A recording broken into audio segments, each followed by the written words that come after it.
नमस्कार साथियों। पुराना जाएगा तो नया आएगा। अगर आप अपनी लाइफ को बहुत बदलना चाहते हो, आप चाहते हो कि आपकी लाइफ में बहुत अच्छे परिवर्तन आए, तो आपको खुद के अंदर भी कुछ बहुत बड़े परिवर्तन लाने होंगे। खुद की योग्यताओं को भी बहुत बढ़ाना होगा। जैसे कि किसी ने कहा है कि अगर सूर्य की तरह चमकना चाहते हो तो सूर्य की तरह जलना भी सीखो। रिजल्ट तो अक्सर हम सभी लोग चाहते हैं, पर उस रिजल्ट के लिए कोशिश करना बहुत कम लोग कर पाते हैं, और जो कर पाते हैं उनको ही वो चीज़ मिलती भी है। मैं हूँ आपके साथ डॉक्टर दिलीप, और ज्योतिष के इस बहुत ही विशेष वीडियो में कर्क राशि के लिए आपका स्वागत करता हूँ। इस वीडियो में हम अगस्त के माह में ग्रह नक्षत्रों के जो परिवर्तन हो रहे हैं उसके बारे में बात करेंगे। वो हमारे जीवन में क्या परिवर्तन ला सकते हैं, हमें क्या सावधानी रखनी है, चाहे वो आपका करियर है, धन है, या आपका पारिवारिक जीवन है, शादी विवाह का जीवन है, पढ़ाई लिखाई है ना। सारी बातें हम करने वाले हैं। तो देखिए, सबसे पहले जो बड़ी घटना होगी वो सूर्य का परिवर्तन हो रहा है इस महीने। सूर्य अपने ही राशि में, सही राशि में, आपके धन भाव में आएंगे, द्वितीय भाव में आएंगे, आपके यहाँ से यहाँ पर 16 तारीख को। इसके साथ साथ गुरु मंगल का योग आपके एकादश भाव में इस माह भी बना रहेगा 26 तारीख तक। 26 तारीख के बाद फिर मंगल जो है आपके 12वें भाव में मिथुन राशि में चले जाएंगे। ये भी एक बड़ा परिवर्तन होगा, इसके बारे में बात करेंगे। शुक्र और बुध वक्री होंगे, 5 तारीख से ही वक्री हो जाएंगे, और फिर 12 तारीख को वापस आपकी ही राशि कर्क में पहुंच जाएंगे। 29 को फिर से मार्गी होंगे। ये भी एक बड़ा परिवर्तन इस माह होने वाला है। शुक्र नीच के हो जाएंगे। शुक्र जो है महीने के अंत में 26 तारीख के आसपास तृतीय भाव में जाएंगे, कन्या राशि में केतु के साथ नीच के हो जाएंगे। ये परिवर्तन इस महीने आने वाले हैं। बाकी शनि तो आपके वक्री चल रहे हैं अष्टम भाव में, राहु का गोचर आपके भाग्य भाव में चल रहा है मीन राशि में, और केतु आपके तृतीय भाव में है ही। अब आ जाते हैं रिजल्ट के ऊपर। कैसा रहेगा ये महीना? देखिए, महीना अगर हम स्वास्थ्य की दृष्टि से कहें तो अच्छा ही है। हेल्थ में आपके सुधार आएगा, आप अपने आप को फील करोगे, मोटिवेटिव फील करोगे, आप लाइफ में कुछ करना चाहोगे। पर कई बार कुछ करने के लिए धैर्य की आवश्यकता होती है, जल्दबाजी की नहीं। दिखने में तो ऐसे ही लगता है कुछ करने के लिए भागना है, दौड़ना है, कुछ करना है, पर कई बार धैर्य की आवश्यकता होती है, एनालाइज करने की आवश्यकता होती है, सोचने समझने की आवश्यकता होती है, फिर कोई डिसीजन हमको लेना होता है। तो कुछ ऐसा ही महीना है, जैसे कि शनि वक्री है, तो धैर्य से हमको सोच समझ के डिसीजन लेने हैं। स्वास्थ्य का भी आपको सुधार अवश्य होगा, ध्यान हल्का सा रखना है शनि के अष्टम भाव में होने की वजह से। शनि जो वक्री हुए हैं कहीं ना कहीं अब सप्तम भाव का रिजल्ट दे रहे हैं, जो कि बेटर है, अच्छा है। यहाँ बैठ के शनि नवंबर तक आपको प्रेरित करेंगे कि आप प्रयास करें भाग्य के लिए। आपके पिता की लाइफ में कुछ उतार चढ़ाव आए होंगे पिछले महीने से, इससे पिछले महीने से, जब से शनि वक्री हुए हैं। उनके स्वास्थ्य में भी कोई दिक्कत हो सकता है, चली हो। इस चीज का हमको ध्यान रखना है, पिता के स्वास्थ्य का हमको ध्यान रखना है।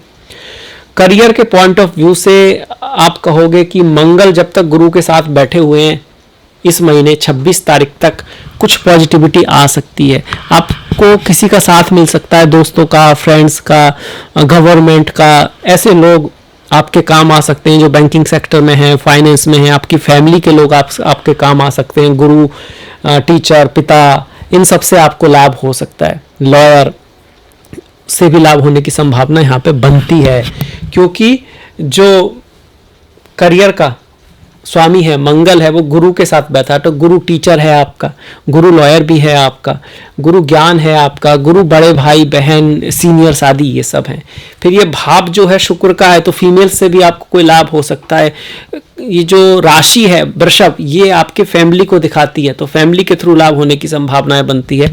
आपको अपनी लाइफ में थोड़ा सा ना साफ सफाई, ऑर्डर, ये सब रखने की आवश्यकता रहेगी, ताकि आप इस चीज को एक्टिवेट कर सको, या ये चीज आपका ज्यादा हेल्प कर सके। 26 के बाद थोड़ा सा संभल के काम करने का समय है। कुछ परिवर्तन आ सकता है, बदलाव आ सकता है, जॉब चेंज हो सकता है, जॉब में कुछ उतार चढ़ाव आ सकता है। बॉस के साथ भी थोड़ा ज्यादा बना के रखने की आवश्यकता है आपको 26 के बाद। और यात्रा हो सकती है, ट्रैवल हो सकती है, विद्या को लेकर, एजुकेशन को लेकर, पढ़ाई को लेकर। आपके प्रथम संतान या संतान की लाइफ में भी कुछ उतार चढ़ाव या संतान पे कुछ खर्च होने की पॉसिबिलिटी बनती है 26 तारीख के बाद इस माह अगस्त में। यहाँ पर जब मंगल आएंगे तो यहाँ से वो आपके तृतीय भाव को देखेंगे जहाँ पर केतु ऑलरेडी बैठे हुए हैं। तो छोटे भाई की लाइफ में कुछ उतार चढ़ाव रह सकता है।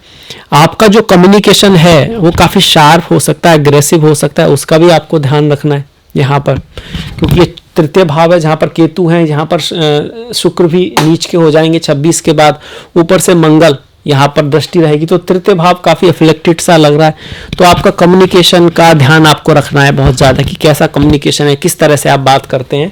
यहाँ शनि केतु साथ में, शुक्र केतु साथ में रहेंगे 26 के बाद, तो हमको रिश्तों में भी हल्का सा ध्यान रखना है, मतलब ख्याल रखना है। रिश्तों को अगर हम ओवरऑल देखें तो 26 से पहले थोड़ा सा बेटर है, उसके बाद हमको ख्याल रखना है। शादी और मैरिज के हिसाब से शादी का जो स्वामी होता है वो सप्तम भाव होता है, व्यापार का भी जो स्वामी होता है वो सप्तम भाव होता है, और उसका स्वामी जो है वक्री होकर अष्टम में बैठा हुआ है। तो कहीं ना कहीं व्यापार में वृद्धि तो होगी, रिश्तों में भी थोड़ा सुधार आएगा, पर ये नहीं कह सकते कि बहुत गोल्डन टाइम जो है उसके लिए चल रहा है रिश्तों के लिए। गुरु के आशीर्वाद से शादी विवाह होने के चांसेज हैं। पढ़ाई लिखाई में भी अगर आप मेहनत करोगे, एफर्ट करोगे तो कुछ चीज़ें पॉजिटिव आपकी ज़रूर रहेंगी। प्रेम के और शादी विवाह में हम इसको पासिंग मार्क दे सकते हैं, भले ही शनि अष्टम में हो गुरु की वजह से। वहीं अगर हम बात करते हैं भाग्य की, भाग्य हमारा साथ देगा नहीं देगा, तो भाग्य रुक रुक के साथ देगा। भाग्य के मामले में काफ़ी अप्स एंड डाउन आपको देखने को मिलेंगे। कहीं जहां आप सोच रहे हो कि हाँ चीज़ हो जाएगी वो शायद ना हो, और जो चीज़ आप सोच रहे हो कि नहीं होगी वो शायद हो जाए, क्योंकि यहाँ पर राहु बैठे हैं। और आपको अपने धर्म के प्रति, दोस्तों के प्रति, अपने ट्रेडिशन के प्रति, बड़ों के प्रति थोड़ा सा सम्मान रखने की आवश्यकता यहाँ पे दिखती है, क्योंकि राहु नवम भाव में बैठकर गुरु है, पिता है, बड़े दो फ्रेंड हैं, दोस्त ऐसे जो आपसे ज़्यादा टैलेंटेड हैं, आपसे बड़ी पोस्ट पर हैं। देखिए, बड़ों के आगे झुकना, बड़ों की बात मान लेना, ये कोई झुकना नहीं होता, ये वास्तव में आपका नम्रता होती है, विनम्रता होती है। ये एक अच्छा गुण है जिसको हमको अपने जीवन में समाहित करना चाहिए।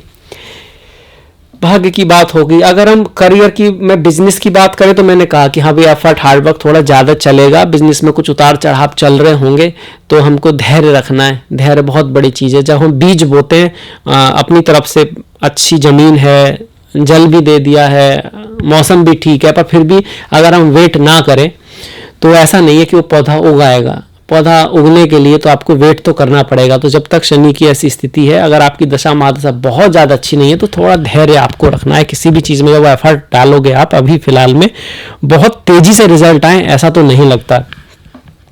ये जो सूर्य हैं, ये कोई धन लाभ जरूर करा सकते हैं 16 तारीख के बाद, कुछ सडन लाभ हो सकता है।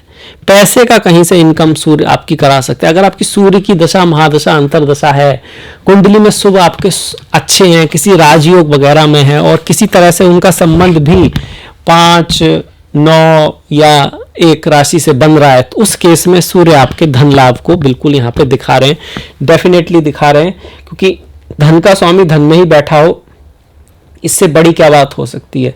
इसी समय शनि भी उनके सामने होंगे, तो आपकी कुंडली में जो शनि है वो सप्तम के स्वामी है, तो आपके व्यापार में लाभ हो सकता है। व्यापार में किसी पुराने पार्टनर से आपका लाभ हो सकता है, नए से नहीं। आपकी लाइफ में कोई पुराना दोस्त पहले से जिसको आप जानते हो उसकी एंट्री हो सकती है। कम्युनिकेशन के मामले में भी यहाँ पे हमको बहुत ध्यान रखना है। ट्रैवल के समय, जैसे कहते हैं ना, कभी कभी गाड़ी खराब हो जाती है, कोई चीज़ खो जाती है, ट्रैवल यात्रा करते वक्त हमको हल्का सा ध्यान रखना है। किसी भी यात्रा में कुछ जाते वक्त आप कुछ भूल सकते हो, इसकी भी पॉसिबिलिटी यहाँ पे बनती है। तो हमको चेक करके सामान लिस्ट बना के, हालांकि आपका ऐसा नेचर नहीं है कि एकदम लिस्ट बना के एकदम कन्या वालों की तरह करें, पर आपको ध्यान रखना चाहिए, क्योंकि 12वें भाव का स्वामी और तृतीय भाव का स्वामी बकरी हैं आपके। बकरी का मतलब है चीज़ों को 2 बार कंसीडर करना है। कोई ट्रैवल आप कहीं जा रहे हो तो उसको पूरी तरह देख लेना है कि भैया सारी चीज़ें ले ली हैं, नहीं लेनी है, इस चीज़ का हमको ध्यान रखना है। वहीं करियर के पॉइंट ऑफ व्यू से 26 के बाद आपको थोड़ा सा बेटर, आप कहोगे कि समय इतना बेटर नहीं है, आप ये कह सकते हो 26 तक ज़्यादा बढ़िया है जॉब आदि के लिए। प्रेम के लिए मैंने बात की, एजुकेशन की सारी बातें हो गई लगभग। हम गुरु की बात करें, हालांकि गुरु का गोचर बहुत बढ़िया है। 11वें भाव में गुरु अति शुभ होते हैं। इस समय वो आपको प्यार, प्रेम, एजुकेशन के लिए शुभ चल रहे हैं, शादी के लिए शुभ चल रहे हैं, और 1, 2, 3, 4, 5 आपके प्रयासों में आपको सपोर्ट मिले, आपके छोटे भाई बहन का, पड़ोसियों का, इसके मामले में भी गुरु शुभ है। पर इसका रिजल्ट सिर्फ उन्हीं लोगों को मिल रहा होगा जिनकी कुंडली में फिलहाल गुरु की दशा है, अंतरदशा है। ये बहुत महत्वपूर्ण है कि भैया दशा किसकी चल रही है, अंतरदशा किसकी चल रही है, इस गुरु से किसी का कनेक्शन बन रहा है, नहीं बन रहा है। अदरवाइज आप पढ़ेंगे, लोग कहेंगे भैया गुरु तो अब एकादश में है तो सिर्फ लाभ ही लाभ रहेगा। है तो सही, अच्छा शुभ है, कुछ ना कुछ तो लाभ जरूर करेंगे, पर कितना लाभ करेंगे डिपेंड करेगा जन्म पत्री की स्थिति पर, दशा महादशा पर।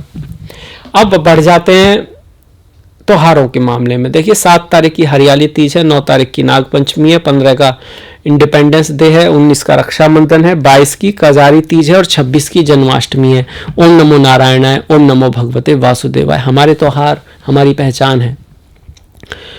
हम कैसा खाना खाते हैं उससे हमारी पहचान होती है, संस्कृति की पहचान होती है। कपड़े पहनते हैं उससे भी, उसी तरह से हमारे त्योहारों से भी हमारी पहचान होती है, हमारी हिस्ट्री का पता लगता है कि हमें क्या सिखाया गया है।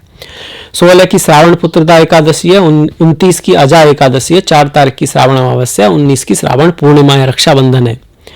1 और 7 का प्रदोष व्रत है, 2 तारीख की शिवरात्रि, ओम नमः शिवाय, चिदानंद रूपा, शिवोहम शिवोहम। 22 तारीख की संकष्टी, 16 की सिंहा संक्रांति है। संक्रांति मतलब सूर्य का परिवर्तन होता है, सूर्य आत्मा है, आत्मा से परमात्मा। सिंह राशि एक उनकी खुद की राशि है, काफी महत्वपूर्ण होती है। इस दिन दान पुण्य करना पद प्रतिष्ठा प्रमोशन दिलाता है, ऐश्वर्य दिलाता है लाइफ में, ऐसा माना गया है।